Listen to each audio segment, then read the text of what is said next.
Travelogue by Irfan.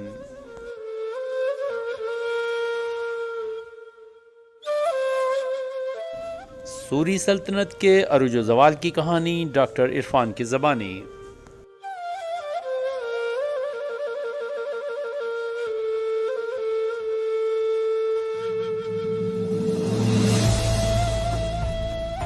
قسط number 3.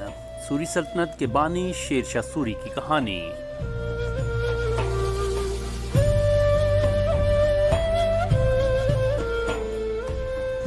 Video اچھی لگے تو لائک کیجئے، شیئر کیجئے، اگر آپ نئے ہیں تو چینل کو سبسکرائب کیجئے.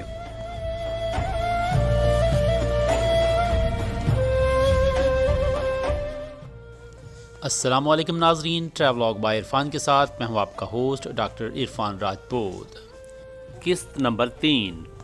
سوری سلطنت کے عروج و زوال کی کہانی ڈاکٹر عرفان کی زبانی. اور آج کے اس ولاگ میں ہم آپ کو کہانی سنانے جا رہے ہیں سوری سلطنت کے بانی شیر شاہ سوری کی. تو چلیے ہمارے ساتھ. جب مغل شہنشاہ ہمایوں کو شیر خان کی فتوحات کی خبر ملی تو وہ آگرہ سے لکھنؤ کی جانب فوج لے کر چل پڑا. خان نے ہندو بیگ کے ہاتھ ہمایوں کو خفیہ پیغام بھیجا کہ سلطان محمود لودھی زبردستی اسے اپنے ساتھ ملا رہا ہے، لیکن جب جنگ عروج پر ہوگی تو اپنی فوج کے ساتھ میدان سے نکل جائے گا. اور اس نے بالکل ایسا ہی کیا اور سلطان محمود لودھی کو شکست ہوئی اور جونپور اس کے ہاتھ سے نکل گیا. شیر خان میں یہ خوبی بہت اچھی طرح سے پائی جاتی تھی کہ وہ جہاں بھی ہوتا اپنا زیادہ وقت مطالعہ اور لوگوں سے میل ملاپ اور دوستیاں بنانے پر صرف کرتا، اور اس طرح سے اس نے جاسوسی کا ایک بہت کامیاب نظام بنا لیا تھا. اس طرح سے اسے ملک کے اکثر علاقوں سے خبریں ملتی رہتی تھیں اور ان کے مطابق وہ اپنی حکمت عملی بناتا.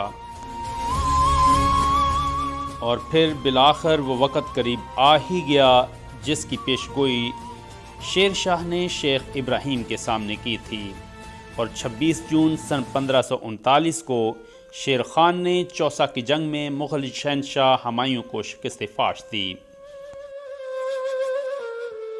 اور اس جنگ کے بعد شیر شاہ نے فرید الدین شیر شاہ سوری کا لقب اختیار کیا اور اپنے نام کے سکے ڈھلوائے. اور پھر اگلے سال سن 1540 میں قنوج کی جنگ میں ہمایوں کو ایسی شکست دی کہ ہمایوں کو ہندوستان چھوڑنے پر مجبور کر دیا. ہمایوں شیر شاہ سوری کے مقابلے میں بہت سست جنگجو تھا.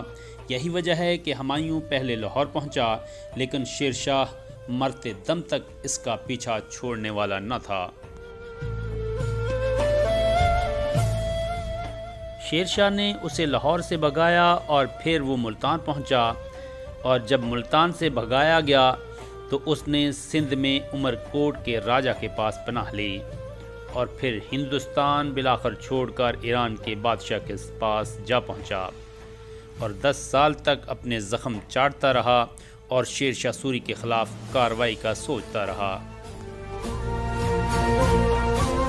اور شیر شاہ سوری نے بھی اس کی واپسی کا راستہ روکنے کے لیے دریائے جہلم کے پاس قلعہ روہتاس تعمیر کروایا، جو کہ آج تک ناقابل تسخیر قلعہ ہے بر صغیر کا، اور سب سے بڑا بھی. ناظرین، قلعہ روہتاس کے بارے میں میری ایک الگ ویڈیو موجود ہے چینل پر، جس کا لنک نیچے ڈسکرپشن میں موجود ہے، آپ وہ دیکھ سکتے ہیں. شیر شاہ سوری نے ہمایوں کو ہندوستان سے بھگانے کے بعد انتظام سلطنت کی طرف خاص توجہ دی، اور جو خامیاں اس نے مغل سلطنت میں دیکھی تھیں ان کو مہینوں نہیں بلکہ دنوں میں درست کیا. شیر شاہ سوری نے ہندوستان پر صرف 5 سال حکومت کی، لیکن ان 5 سالوں میں اتنے کام کیے کہ 500 سال گزرنے کے بعد بھی اس کے بنائے ہوئے محکمے اور کام جگہ جگہ دیکھے جا سکتے ہیں، اور اتنے کام 50 سالوں میں بھی کرنا مشکل سمجھے جاتے ہیں. انگریز مورخ کین لکھتا ہے کہ کسی حکومت نے، یہاں تک کہ برطانوی حکومت نے بھی ملک کے نظم و نسق میں اتنی مہارت کا ثبوت نہیں دیا جتنا شیر شاہ سوری نے دیا۔ اس نے اپنی زندگی کا ہر لمحہ بہتر نظم و نسق اور عمدہ فوجی تنظیم کے لیے صرف کیا۔ وہ شاہی شان و شوکت کا قائل نہیں تھا اور عیش و عشرت کی محفلوں سے کوسوں دور رہتا تھا۔ ایک مرتبہ ہمایوں کا سفیر شیر شاہ کے پاس گیا تو وہ شیر شاہ کڑی دھوپ میں گڑھا کھود رہا تھا، اور جب سفیر آیا تو اس نے سفیر کو وہیں دھوپ میں بٹھا لیا اور وہیں باتیں کرنے لگا۔ شیر شاہ سوری سمجھتا تھا کہ کسی بھی ریاست کی تباہی کی وجہ عدل و انصاف کا نہ ہونا ہوتا ہے، لہٰذا سب سے پہلے اس نے ہر شہر نظام عدل قائم کیا اور عدالتیں بنائیں اور ایماندار جج مقرر کیے۔ انگریز مورخ الفنسٹن اس کی عدالت کے بارے میں اور انصاف کے بارے میں لکھتا ہے کہ شیر شاہ سوری کا بیٹا ہاتھی پر سوار ہو کر آگرہ کی گلیوں میں گھوم رہا تھا۔ اس نے دیکھا کہ ایک حسین و جمیل دوشیزہ اپنے غسل خانہ میں نہا رہی ہے۔ شہزادہ اس منظر میں اتنا محو ہوا کہ ہاتھی روک کر وہیں کھڑا ہو گیا اور پھر ایک اوباش کی طرح پان کا بیڑا اٹھا کر دوشیزہ کے جسم پر دے مارا۔ وہ مہاجن کی بیوی تھی اور حیادار خاتون تھی۔ جب اس نے یہ سب کچھ دیکھا تو خودکشی کرنے کی کوشش کی، لیکن مہاجن نے اسے خودکشی سے روکا اور شیر شاہ سوری کے دربار میں پہنچا۔ دربار کھچا کھچ بھرا ہوا تھا۔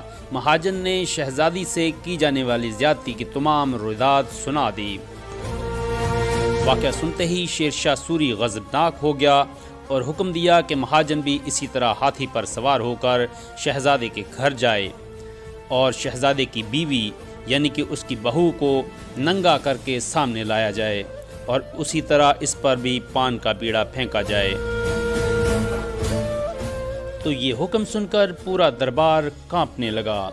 تمام درباری سفارشیں کرنے لگے، لیکن شیر شاہ نے کسی کی بھی نہ سنی اور اس فیصلے پر عمل درآمد کرنے کا حکم جاری کر دیا۔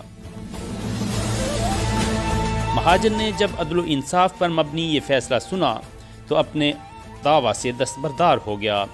اس کے بعد کسی میں بھی ہمت نہ رہی کہ کسی پر ظلم و ستم کر سکتا۔ اس کے اسی عدل و انصاف کی وجہ سے اس کی سلطنت بنگال سے لے کر افغانستان تک اور کشمیر سے لے کے ملتان تک قائم ہوئی۔ شیر شاہ سوری نے اپنے دور حکومت میں بنگال سے لے کر افغانستان تک ایک عظیم شاہراہ جی ٹی روڈ تعمیر کروائی۔ اس کے علاوہ آگرہ سے جنوب کی طرف برہان پور اور دوسری آگرہ سے جودھ پور اور چتوڑ تک، جبکہ تیسری لاہور سے ملتان تک عظیم سڑکیں تعمیر کروائیں، اور پھر ان سڑکوں پر 1700 کاروان سرائے بنائے جہاں ہندوؤں اور مسلمانوں کے قیام و طعام کے لیے علیحدہ علیحدہ انتظام ہوتا تھا۔ سرائے میں گرم اور ٹھنڈا پانی، مسافروں کے لیے مفت کھانا اور ان کے جانوروں کے لیے چارہ اور پانی اور حفاظت کے لیے چوکیدار اور مینیجر کا انتظام ہوتا، اور ہر سرائے میں مسجد اور مؤذن اور امام کا انتظام ہوتا، اور اطراف کے کئی گاؤں کے محصول اس سرائے کے لیے وقف ہوتے۔ ان شاہراہوں کی حفاظت کے انتظامات کیے گئے اور ان پر کوس مینار تعمیر کیے گئے اور کنویں بھی بنائے گئے۔ شاہراہوں کے کنارے درخت لگوائے گئے۔ اس کے علاوہ سہسرام کے قلعہ کو مضبوط کروایا، نیا قلعہ روہتاس پنجاب میں تعمیر کروایا اور دلی کے پرانے قلعے میں بہت سی نئی عمارتیں بھی تعمیر کروائیں۔ اس کے علاوہ ڈاک کا بہترین نظام سب سے پہلے اس نے ترتیب دیا۔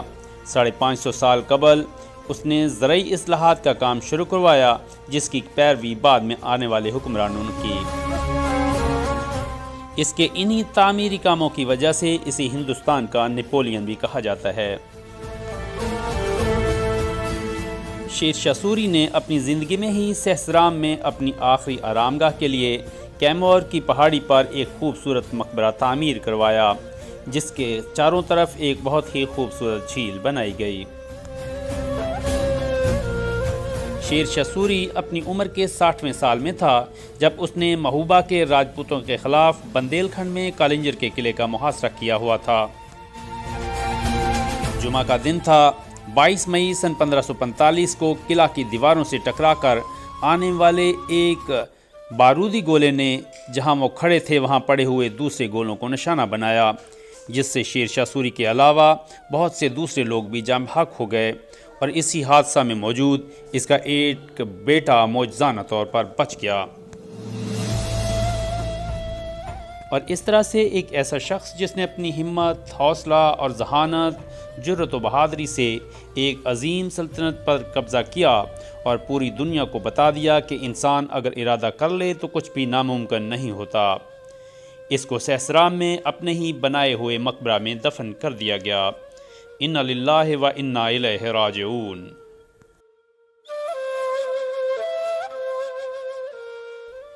اس طرح سے سوری سلطنت کے عروج کا وقت ہوا ختم اور شروع ہوا زوال۔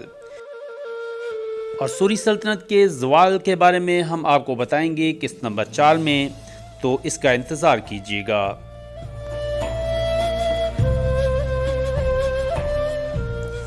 ناظرین، ویڈیو اچھی لگے تو لائک کیجئے، شیئر کیجئے، اگر آپ نئے ہیں تو چینل کو سبسکرائب کیجئے۔ ملتے ہیں نئے ولاگ کے ساتھ، تب تک کے لیے اجازت دیجیے۔ اللہ حافظ۔